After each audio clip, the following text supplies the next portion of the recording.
వాడాలోని శంఖచక్రాలు పట్టుకుని సిద్ధంగా నిలబడి ఉంటానయ్యా.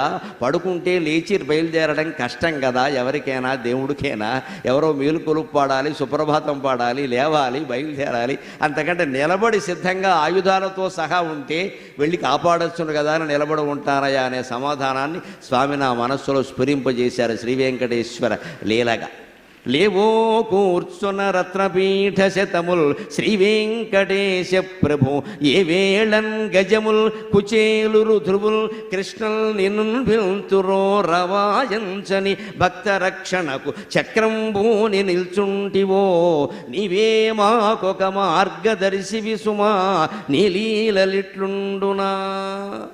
ఇంకొక లీల స్వామివారి యొక్క తత్వంలో మనం గమనించాలి. ఎప్పుడూ దర్శనం గొప్పది అని ఏదో చేసుకుని వెళ్ళిపోవడం కాదు. నిజంగానే గుడిలో దర్శనమే గొప్పది. దర్శనం అంటే ఏమిటి?